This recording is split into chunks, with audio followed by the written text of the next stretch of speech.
Well, I'm in Las Vegas. It's Alex Belfield talking to the biggest stars on the Strip. And never mind the biggest stars on the Strip. We're talking the biggest stars in the world. Joey, how are you? Oh, fine, thank you. How are you? So happy to talk to the BBC. Well, hang on a minute. Apparently, only dogs could hear those first things you just said. How are you? I'm delicious, thank you. I feel great. It's great to talk to you. And you're, what are you? What am I? I am the being. I am the one who makes you smile and laugh. I'm the one who makes you change your theory of life. I'm love. I'm everything that makes you just want to go out there and do your thing. Are you always like this? No, not really. Only after 5 cups of coffee. No, I'm always like this. People are shocked. People who have known me for years have said, "You have never changed. You're always full of excitement." I love life. You got to appreciate every moment that you wake up because you never know when it's going to end.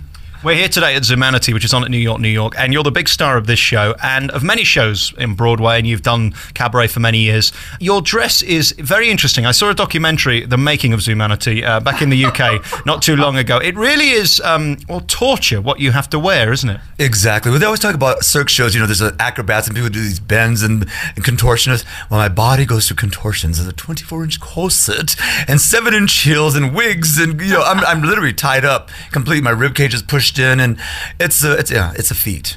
And presumably it's not easy. That's quite painful. Exactly. It's like, well, life is painful. Just waking up in the morning, bro. Let's talk about your character and how outrageous you can be on a scale of 1 to 10. Zumanity is another side to Cirque Du Soleil. That's kind of their tagline, that this is for the more adult viewer.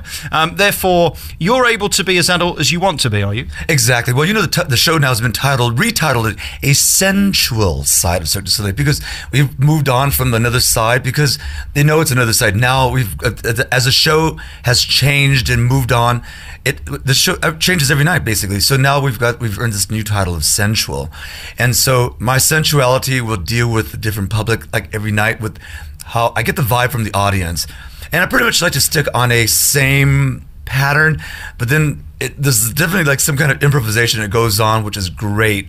I'm a clinically obese, deeply unattractive man. What is sensuality? I've never come across it.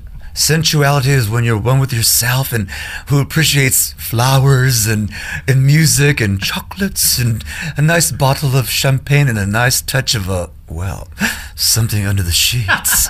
You see, sensuality to me is a Big Mac. Well, I know where that Big Mac can go. Now, this show, then, it's got all the usual stuff of Cirque, which is over the top, unbelievable sound, unbelievable lighting. How shocked your audience on a scale of 1 to 10? Are there those coming in expecting Mistress or O or maybe even Car? I think when we actually first opened up, from 1 to 10, it was a 10. People were like literally standing up and walking out because they were freaking out. They didn't know it was going to be that sexy. And we were very on the 10 scale of like pushing the limit. And we had to find the audience. And so now I think we're still 10 on that scale, because it's really America, and a lot of people they're conservative. We're from like something that they see only in movies or in television programs or magazines, and there's like the fetish and there's the nudity, but what people do with their bodies, and it is still over the top. What I love about this show is for fat people like me. I mean, you go and see something like... No, really, you don't need to compliment me. When you go and see something like Mistress or O or Car, there's all these gorgeous people who make me feel inadequate. You come to this show and it's about being different, and different being whether you're short or tall, you could go together, whether you're fat, thin, it doesn't matter. Right. And that kind of embraces reality, because porn isn't reality, is it? No, it's not, definitely. It's surrealism. But we glorify the body in whatever shape that is. I mean, look at Botticelli or the Botero. That's huge and round, and that is very sexy. A lot of people get turned on to that. I mean, look at I've seen people on the Strip walking, skinny guy with a gigantic woman, or a skinny woman with a big fat man. And people, you don't know what people are thinking about, what that person offers to you personally and by yourself. Like I always say, like, watch two dogs barking. You think they're going to kill each other, but they're really talking to each other. So that's what it's all, you don't know. Let's talk about your act. I think the nearest thing we have to it in Britain is a guy called Lily Savage, Paul O'Grady. I don't know whether you know Paul. I know Lily Savage. Well, Lily is brilliant, and Lily now is Paul O'Grady. Paul's given up being Lily because it's too much bother. The corsets and the makeup and the hair, it just drove him mad. So he's now on TV as Paul. He's got the same voice, like yourself, but I mean, he's a completely different act. It must be frustrating having to come every day and spend 2 hours in makeup and hair. Do you not just wish you could be you sometime? You know what? I'm always me. I dress up no matter what. I dress up like to go out to a party. I dress up anyway. So to me, it's like I'm going to a party every night. So why don't I want to look fantastic and put it on? And this is me. This is my character. Maybe I don't even need all that makeup. I could put some lipstick on and a little bit something and still walk out and still be shocking to people.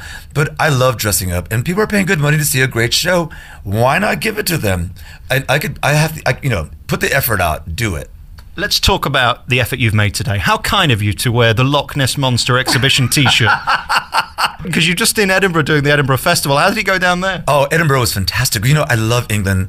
I've been going there for years. And I have to say that I did this show called Strange Fruit at the Freedom. And I did a show for 2 months. And I was very nervous because, English to me, they love their music and they love their acts. And if you're not there, they will let you know immediately.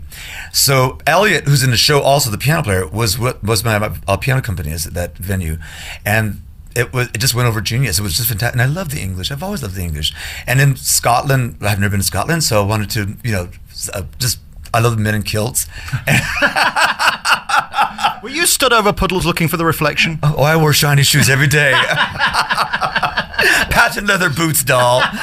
No, but England and Scotland, and I'm dying to go to Ireland. But I love I love that part of the country. What is great about you is your ability to ad-lib, and there aren't many people who can do that now. You've only got to watch the news, and when anything goes wrong, they fall apart. You've only got to watch a lot of the comedians now, and they're fine when they stick to script. I've even seen it here in Vegas. Right. Anything goes wrong, anything goes off script, they've no idea what to do. Now that's where you come into your own. Exactly. Do you think we'll ever see you doing a TV show where you can do that? Because, you'd be a great TV presenter, or is America not ready for that yet? No, I think people are ready for it. They just have to find the right venue. I've been approached by different people to do something like this, but I don't want to be another, a drag character. I want to play this character because it is female, but it is a creature. I always call myself a she-monster from the 21st century, and now I'm in the 21st century. So it's not about being campy. It's about being very elegant and eloquent and knowing who we are, and not just being off the top, but being very real with somebody and having fun with it. That's how I feel this. But I think America would be loving this if, like, an NBC or somebody said, let's just go over the top and invite this person to do this. But I don't, we'll see what happens. Well, congratulations on this show. I don't know how to describe it without sending people to see it. It is an adult show. We should say if you're coming and you're bringing your 5-year-old, this probably isn't the show for you. No 5 years old, 18 and over. And with an open mind, please forget it. I am a pill that makes you feel good. Who needs Tylenol when you got Joey Arias? Joey, congratulations and thanks for wearing the shirt. I appreciate it. The Loch Ness Monster exhibition. British, and I love the BBC.